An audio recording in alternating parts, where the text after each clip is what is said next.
when it comes to the adventures of life, I want to look at one of the most destiny-shaping decisions that a human being could ever make, and that is the decision to be a parent.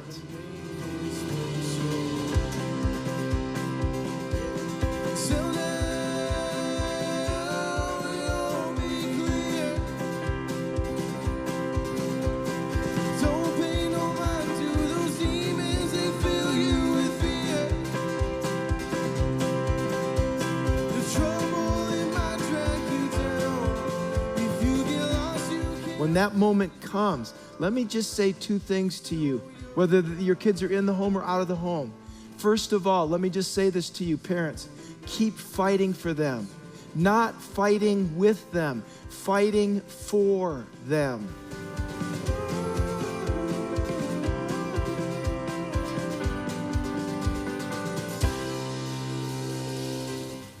What's up, TC? How you feeling? Okay this morning? You doing all right? I'll be honest, I went to Huntington Beach on Friday and I got lit up. So I am so sunburnt under this white shirt. It's unbelievable. So I choose quite the adventure of having itchy cotton and sunburn on the back. So some of you can feel me and can relate, but we're going to party together today. My name is Justin Chandler. I'm the high school and family life pastor here at The Crossing. So glad that you're here with us today. You're joining us in week 3 of a series we call Choose Your Own Adventure. Now, I don't know if you ever had one of these books when you were a kid. If you had a chance to make it through elementary school and they gave you one of these, one of the things you could see is you can choose from 42 different endings in a book like this. So the way my narrative with these books went is I had one that was an Indiana Jones type book, right? So you go into this lost temple, you're searching for this hidden artifact, and you go running around. So I did, flipping through pages, turn to this page, go to that page, and no joke, it's the only one of these books I ever read. Every time I died. Every time. And I can remember the page. It's page 56 of whatever the title of that book was. And so I can remember running around. You're in the temple. You find the artifact. Which way do you want to turn? And I can remember turning. It's like, go to page 56. It's like, you end up in a dead end surrounded by, and I'm like, no! So flip back. I make the other choice. Go running along. And then it's, what choice do you want to make now? Make this choice. Go back to page 56. Die again. And I can remember holding the book, and I was like, if I get page 56 one more time, it's going to be a problem. And so I remember reading, and I felt like I was close to the end. I'm like, I'm approaching page 115. We're going to get there this time. And I can remember flipping, and then it said turn back and then turn this way. And so I started dancing, and then no joke, I went to page 56, and I was like, I'm done with Choose Your Own Adventure. That is it for me. So if you're one of the people who love this book, I love you and your patience, because that just wasn't my narrative and story in reading this.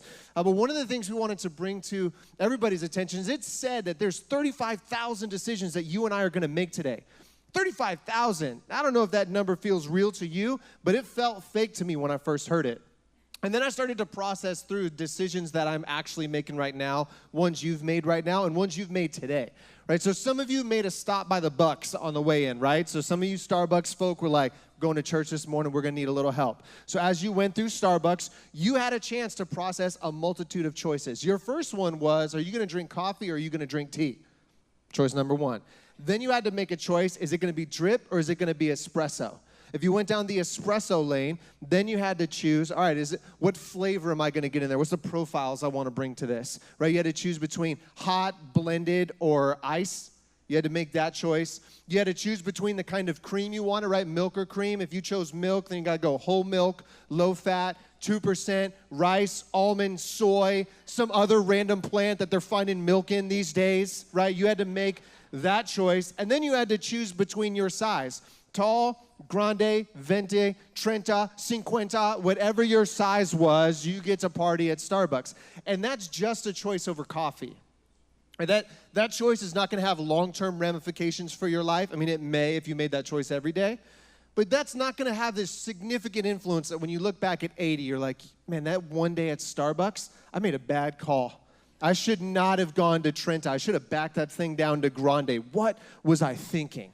And so there's choices like that don't matter. There are choices that do have a great deal of significance. What are you going to do with your business? Who's the person you're going to marry? All of those choices help you to reflect in the same way the different endings that you could have. But for some of us, the choices that have influenced our lives the most aren't the choices that we actually made, but they're choices that other people made or circumstances we were brought into that we didn't get a chance to choose. And so what I want to do for us today is odds are you're going to forget 99.99999% of what I say, and I'm not at all going to be offended. But if you remember one thing from our time together today, we're going to throw it up on the screen for you. I want you to remember this, that you cannot choose what happens, but you can choose how you respond. If you forget everything I say today, I want you to write this down. I cannot choose what happens, but I can choose how I respond. If you've been on the planet long enough, one of the things you've realized is that stuff happens, right? Forrest Gump told us that a couple decades ago. Stuff happens, and stuff happens a lot. No matter how you discipline your life, stuff is going to happen. No matter how rigorous you are with your schedule, stuff is going to happen. No matter how much you try to protect or insulate yourself, stuff is going to happen. Even if you were a bubble boy or girl, stuff is going to happen. And when we start to navigate some of this stuff, that really starts to make our story feel like it's twists and turns and going all these different places. But the reality of life is that stuff is going to happen. But we have a choice about how we respond when that stuff happens, no matter what. You can't choose when the stuff happens, but you can make a choice about what happens when it does and how you want to respond to that. So one of the things I'm excited about today is there's this story about 3,000 years ago about this woman named Ruth. And one of the cool parts about this story is that 3,000 years ago, they weren't documenting the history of women.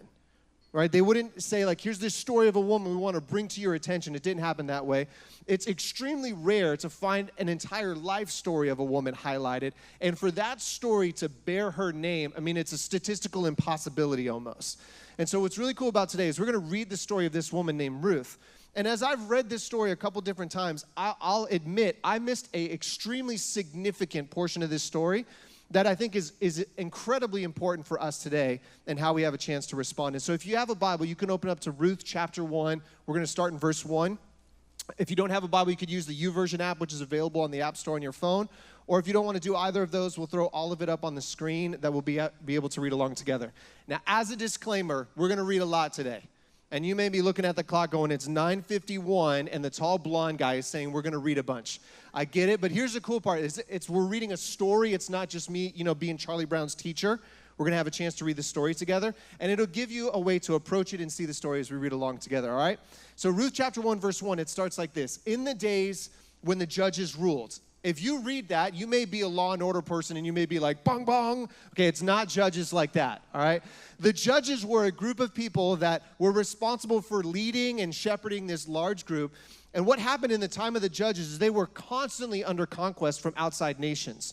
So there would be a day where a judge ruled and things would be fine, and then it got worse and they got overrun by somebody else, and then a judge ruled and things got fine and they got overrun by somebody else, and then a judge ruled, they got overrun. I mean, it's constant conquest, trials, circumstances, difficulty. I mean, it's the worst case scenario if you were a group of people, and this is the setting where our story starts, right? In the days when the judges ruled, constant war, constant issues, constant struggle. And this is how the story of Ruth begins. It continues on by going like this. We'll throw it up on the screen for you. It says, so in the days when the judges ruled, there was a famine in the land. So a man from Bethlehem in Judah, together with his wife and his 2 sons, went to live for a while in the country of Moab. The man's name was Elimelech. They don't name him like they used to. His wife's name was Naomi, and the name of his 2 sons were Mahlon and Chilion. They were Epaphrathites from Bethlehem, Judah, and they went to Moab and lived there.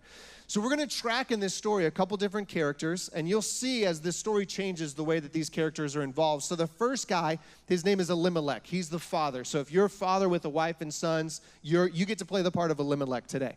There's a woman named Naomi. She's the wife and mother. And then they have 2 sons, Mahlon and Chilion. So in a time of conquest, trial, unbelievable difficulty and circumstances, a famine comes, right? A time where there is no food and there's difficulty. So Elimelech had to make a choice. He didn't choose the famine, but he did choose to move.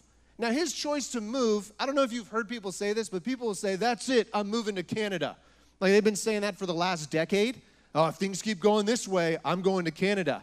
If that goes like that, I'm going to Canada. And no one asked Canada how they feel about that, right? But we as Americans are like, if this keeps going down, Canada's my place, right? So it was that. Now, the difference between Elimelech's choice to go to Moab and our choice to go to Canada is Moab was an incredibly hostile, aggressive, conquering people of his, right? So it's like him choosing a mortal enemy who's sworn your destruction. That's not Canada for us, right? Like no one's thinking, man, if Canada gets a little bit aggressive with the Mounties, we're going to have some ish, right? That's not what this went. It was him saying, I'm going to go move to the land of my enemies because we don't have food here at home. Now, that's a significant choice, and that's the one that he made. And so Elimelech and his family are going to start to navigate what happens after they've moved. So in Ruth chapter 1, verse 3, it says this, Now Elimelech, Naomi's husband, died, and she was left with her 2 sons. So this is critical moment number 1.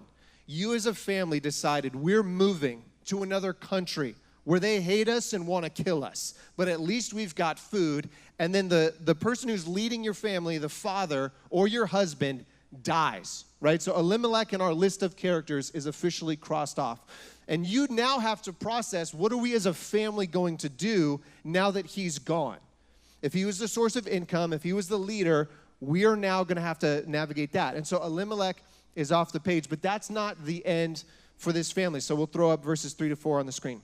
So her husband died, and she was left with her 2 sons. They married Moabite women, one named Orpah. Go ahead and catch that. Orpah, not Oprah, in case you were like, oh, that's nice. Orpah, and the other Ruth.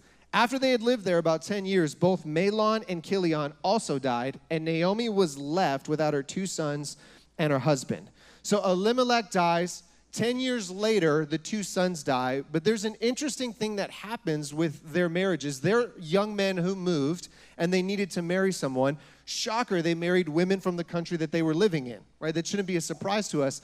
And yet these women are from families that are hostile, aggressive, and hate your family. So if you're the husband, he dies, the 2 sons die, you're now a mom who's got 2 daughters-in-law. Now, I don't know your relationship with your mother-in-law. Mine was here last night, and I had to say all that I'm about to say here, right? Ours is peaceable and nice, but it's not like she wants to murder me. At least I don't think so. There's not these moments where she's plotting out my destruction in my end, and yet these people were constantly doing that with the others. So could you imagine what it'd be like to be Naomi? That you have these daughters after you've lost your husband and you've lost your sons. You're at this awkward place, and Naomi makes an incredible brave and incredible courageous decision that we'll throw up on the screen for you, verses 8 to 10. So Naomi said to her 2 daughters-in-law, "Go back each of you to your mother's home. May the Lord show you kindness as you have shown kindness to your dead husbands and to me. May the Lord grant that each of you will find rest in the home of another husband." Then she kissed them goodbye, and they wept aloud and said to her, "We will go back with you to your people." When you're left with nothing, when all you've got is yourself, and what kind of courage is it to say, you should go back home? I'm going to live on my own in this hostile territory with no one else. I've just lost everyone. You're the only 2 people I know, but I want you to leave. I mean, that's an incredibly brave decision. And so she says, you go back home. And these 2 young women are like, we're not doing that. We're going to go with you and your people. We're going to go back home with you, or we're going to go to the enemy territory now. We're walking with you that way. And Naomi brings a lot of wisdom to that decision, right? She helps to be an older voice that says, I want you to think about what you're asking, which is what continues in verses 15 to 18. Look, Naomi said, verse 11 to 14. But Naomi said, return home, my daughters. Why would you come with me? Am I going to have any more sons? Who would become your husbands? Return home, my daughters. I'm too old to have another husband. Even if I thought there was still hope for me, even if I had a husband tonight and then gave birth to sons, would you wait until they grew up? Would you remain unmarried for them? No, my daughters, it's more bitter for me than for you because the Lord's hand is turned against me. At this, they wept aloud again. Then Orpah kissed her mother-in-law goodbye, but Ruth clung to her.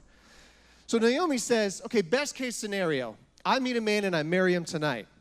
And we conceive, and we're going to have a baby in a couple months from now. And that baby's going to grow up, and then he'll be your husband. That's the best I can offer you. Now, who as a young woman would actually make that choice? Right? If you meet a young woman in her mid-20s who's kind of fighting the tension of marriage and is constantly getting grandmas and random people saying, when are you going to meet somebody? When are you going to meet somebody? I'm enjoying life right now. When are you going to meet somebody? And then you finally meet somebody, right? And everybody celebrates, yeah, right? And then your husband dies. And they said, okay, so here's the deal. We're actually going to have another child. He's going to be a son, and you just kind of get to wait till he grows up. So no, you're in your mid-20s now. He's like 7, and she's like 13 more years. 13 more years. Like, who is making that call? So Naomi says, this is not going to go well for you at all. You should just go home. Go back. Now, Orpah says, I'm tracking with that. I'm going to go back home. And it says that Ruth clung to her or still held on. Now here's verse 15 to 18. Look, said Naomi, your sister-in-law is going back to her people and her gods. Go back with her. But Ruth replied, don't urge me to leave you or turn back from you. Where you go, I will go, and where you stay, I will stay. Your people will be my people, and your God, my God. Where you die, I will die, and there I'll be buried. May the Lord deal with me, be it ever so severely, if even death separates you and me. When Naomi realized that Ruth was determined to go with her, she stopped urging her. For the past 3,000 years, the line, where you go, I go, and where you stay, I stay, has been repeated throughout people groups around the world. And it's an unbelievable statement, isn't it? It sounds more like a wedding vow than it does something that a daughter-in-law would say to her mother-in-law. But wherever you go, I'm going. Wherever you stay, I'm staying. Wherever you die, I'm dying. I'm going with you to the end. I mean, that sounds like something I would say to my wife, not something I would say to my father-in-law or to my mother-in-law. And yet this is why the story of Ruth is so powerful, because of the way that this young woman walks out this circumstance. And she says, anywhere you go, I'm going with you. Now, we read in the beginning in Ruth chapter 1 that Ruth was from Bethlehem. So we see that there was a man from Bethlehem, and he traveled there with his wife and his 2 sons. We read in verse 19 that she then makes the decision to go back to Bethlehem. And could you imagine, like when we look at the list of characters we have, if you were Naomi, you went away with a husband and you went away with 2 sons. When you're coming back now, you've lost your husband, you lost both of your sons, and you're bringing with you a daughter-in-law who's from the kind of people that want to kill all of your friends. Right, that's not this kind of positive interaction where everybody's like, whoa, we're so glad you're here. Everybody's checking it at the door. Like, why'd you bring one of those people? And this is where we start to see the story to continue to progress. So it says in verse 19 that the 2 women went on until they came to Bethlehem. And when they arrived in Bethlehem, the whole town was stirred because of them. And the women explained, can this be Naomi? If you haven't seen a friend in a decade, and when you see them walking up and knowing the circumstances that Naomi's gone through, you can imagine what it'd be like to be their friend or someone who knows her. Man, could that be her? Because when she left, it wasn't like that. Could that be her? Because when she went away, it was totally different. And Naomi's response is unbelievably telling about how she's going to choose to respond to what happens, right? She didn't choose that all these things would go down this way, but she did make a specific response about how she would interpret those things. And here's what she says in verses 20 to 22. Don't call me Naomi, she told them. Call me Mara, because the Almighty has made my life very bitter. I went away full, but the Lord has brought me back empty. Why call me Naomi? The Lord has afflicted me. The Almighty has brought misfortune upon me. So Naomi returned from Moab, accompanied by Ruth the Moabite, her daughter-in-law, arriving in Bethlehem as the barley harvest was beginning. Now Naomi didn't choose the famine. Potentially she didn't choose to move to Moab like her husband wanted. She didn't choose for her husband to die. She didn't choose for her sons to die. We can see from the story, she didn't even choose for her daughter-in-law to stay with her. And yet she made a response to this and said, I'm choosing bitterness. That's my choice. Don't even call me by name anymore. I don't want you to call me Naomi. I want you to call me Mara, which means bitter. From now on, everybody who greets me, just say, hello, bitter. Like that helps to show where she's at in process. She's like, bitter is my only name. And when circumstances come, every one of us is going to be faced by a choice. And when it comes to our relationship with God, one of the things that will help drive bitterness is what happens when misfortune comes and doubt starts to creep in around that misfortune. That when you talk to people, and as I've had a chance to talk to people about what they think about God, they'll usually bring up a couple of areas if they doubt or if they say, I don't believe, they bring up a couple of areas that they would say as to why. The first I would bring up would be the death of a loved one. That there was someone they loved and cared for, and they prayed or they believed or they hoped that that person would live, and when they died, they said, surely there's no God, because look at this. This person I loved, this person I cared for, they're now dead, so there's no way God's real, because look at how good that person was. That's option number one. The second would be if there's consistent or long-term sickness and disease, that they would say, how can God be good if what I'm dealing with is this? Like, look at what I'm suffering through. Look at what I'm going through. Look at what I'm having to watch somebody else suffer and go through. How could God be good and still allow this to happen? That sickness and disease could cause someone to push back. Great misfortune, if it just seems like the chips are never falling your way. that no matter what, it's always just misfortune after misfortune. You could say, there's no way there's a God because I'm never experiencing any good. And then the last one, and I think one that could potentially hurt the most, is in a moment where you pray and you ask, and if you say, if God is up there, would he? And he doesn't, that unanswered prayer can start to settle itself in, and you'll say, that's it, I'm done. I don't have to believe anymore. I don't have to respond anymore. You can call me bitter from this point on because of how these things have happened. Because we don't have a choice about what happens, but we do have a choice about how we respond.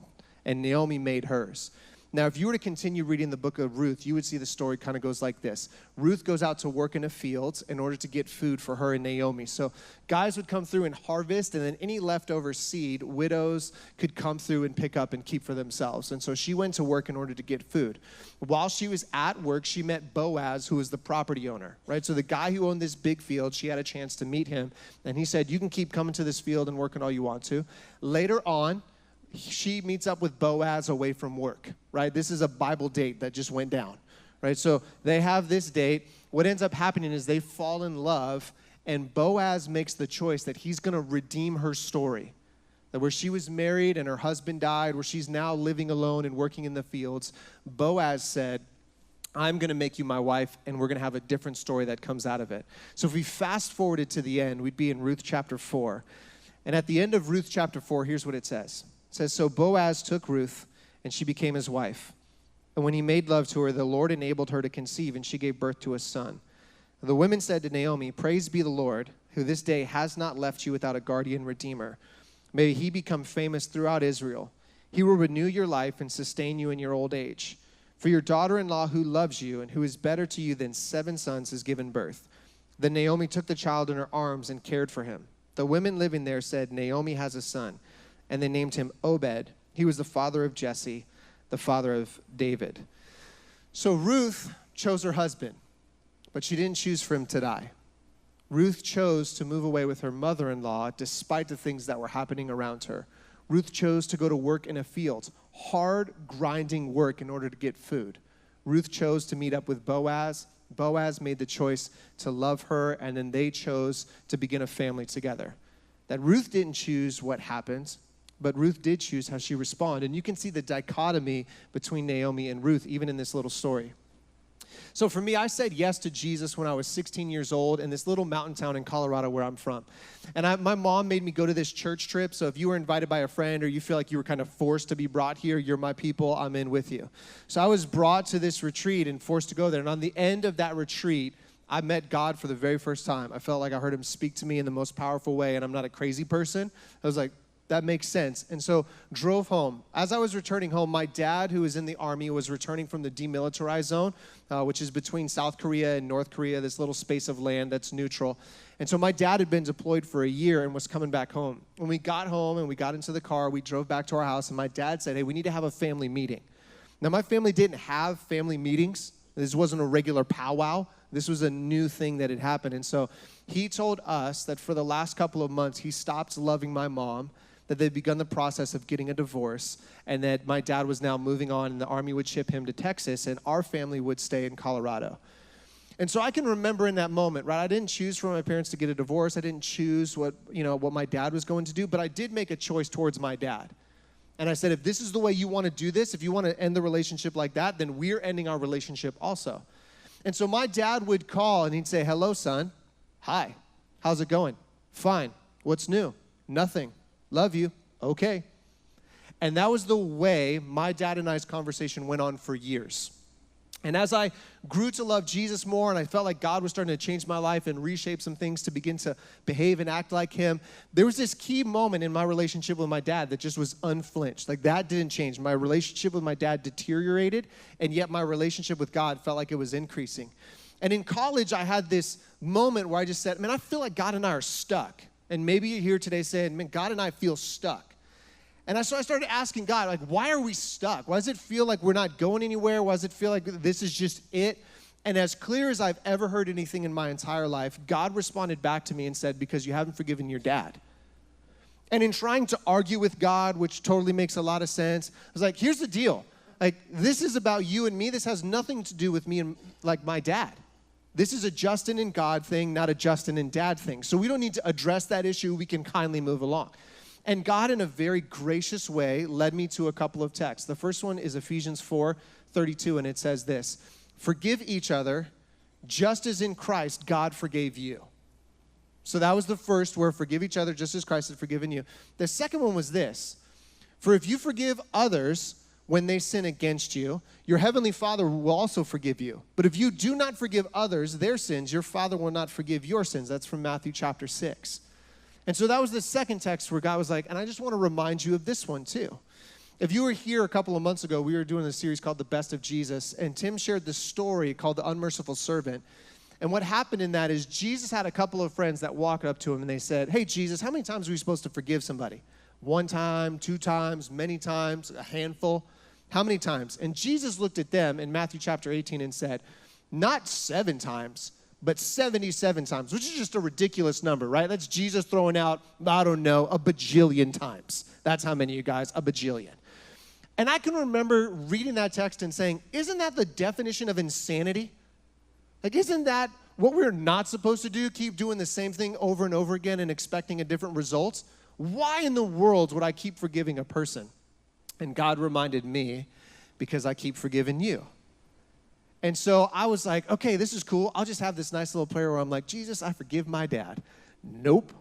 So back in the old days, right, some old school people in the room would remember that you had to pick up a phone, you had to dial, and you couldn't know who was on the other side of that line. You just had to answer it and see what happened. And so I can remember calling my dad, and I had the phone to my head. I was wireless, so I felt like I was a real boss, right? The 2.4 gigahertz wireless phone. Any of my people remembering that? So held on to that, and I can remember calling my dad, and I was like, don't answer, don't answer, don't answer. This would be a great voicemail, right? And then in like 2 rings, my dad is, hello? Hey, Dad, it's me. Son? Yep. And it was almost like God said, now here's how we're just going to work this conversation together. And I told my dad, the circumstances that had happened. I told him the way that it impacted me. I told him the way that it was, how I was responding. And I can remember saying to my dad, I forgive you. That decision that you made, man, I made a bad choice in responding to that. But I'm not going to respond that way anymore. That this isn't going to impact our relationship, that we're going to be different from this point on. And I want you to know, Dad, that I love you. And there was a really cool conversation at the end. We said goodbye, and we hung up. And one of the most significant God moments of my entire life happened in my dorm room by myself in college, because I made the choice to forgive.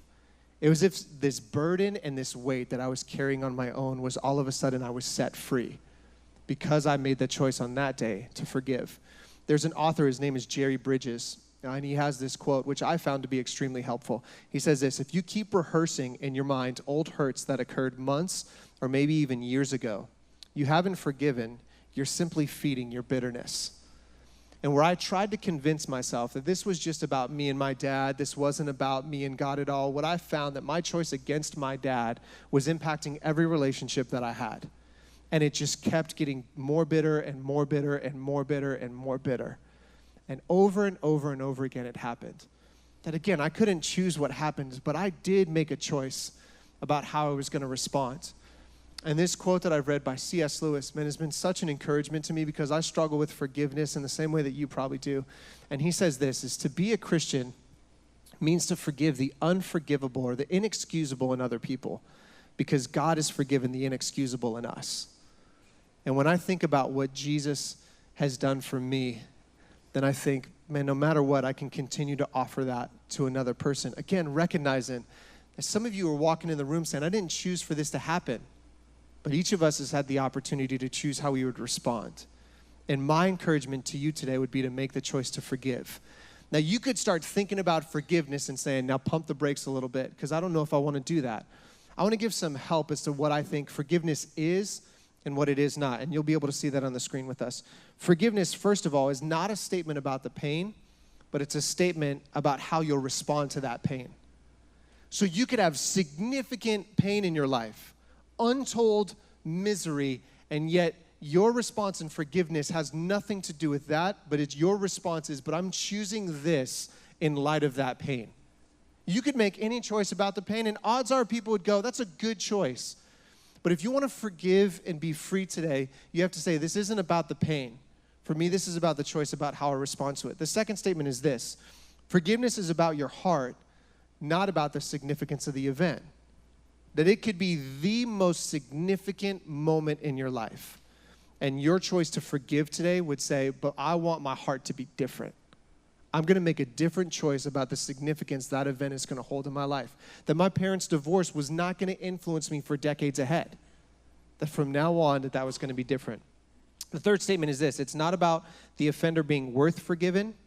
Rather, it's a statement that all can be forgiven. And you may look at it and say, that person doesn't deserve forgiveness. And we may agree with you and say, you're right. But you have a choice to give them something they don't deserve. And you being able to say, I've been forgiven, which means you can be too. To think of the things that you and I have done, we have the ability to look and say, if that can happen for me, it can happen for you too. The fourth one is this: it's about release and surrender. It's not about right and it's not about wrong. So you look at it and say, I'm right. Yeah. And that person is wrong. Yep. But you could release, let go, surrender, and be set free if you chose to forgive. And the last one, especially if you're walking through difficult space, could be the most helpful. The last one is this: it's not about disregarding justice, but it's a statement of trust about who will execute it. And it's you saying, I'm not responsible for getting even anymore. I'm not the person who's going to make this right. I trust that there's somebody bigger and better and more just than I am who's going to be able to walk this out. So I let go.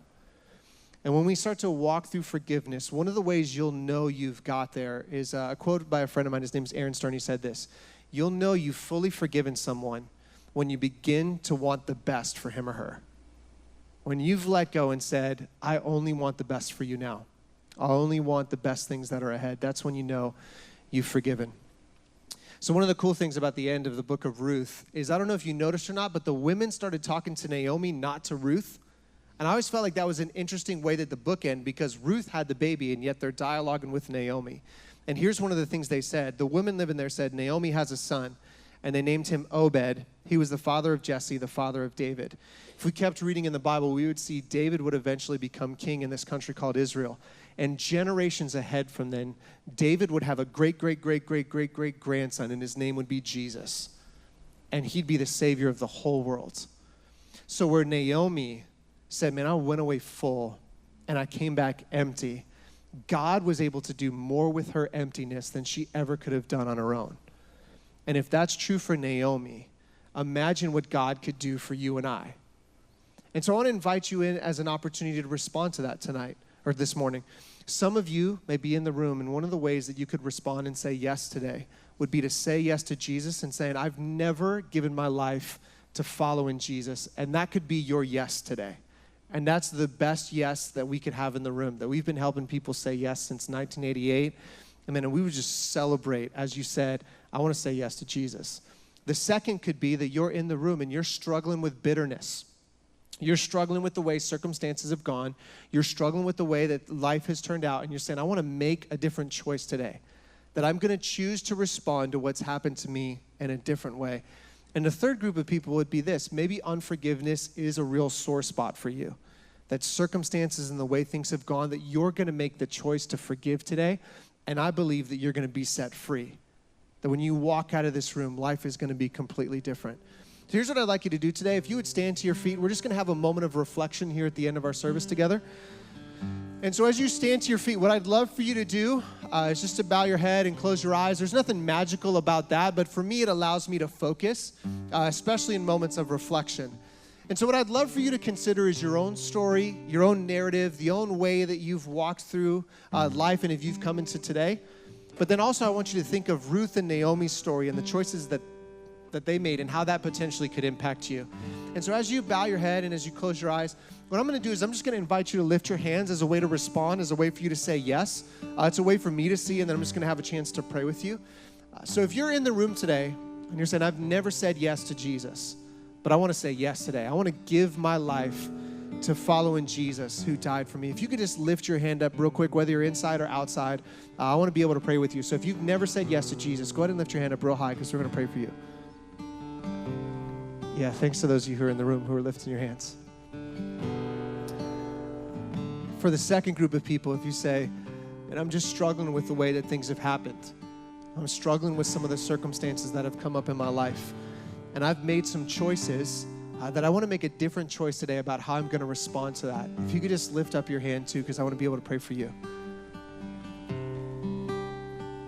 Yeah, that's so awesome. Thanks to you who are lifting your hands. Thanks so much.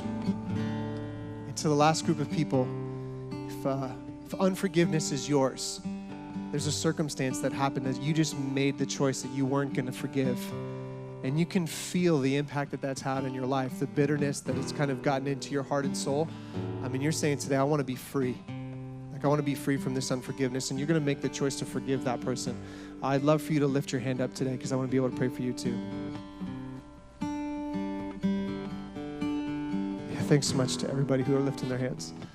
Let's pray together.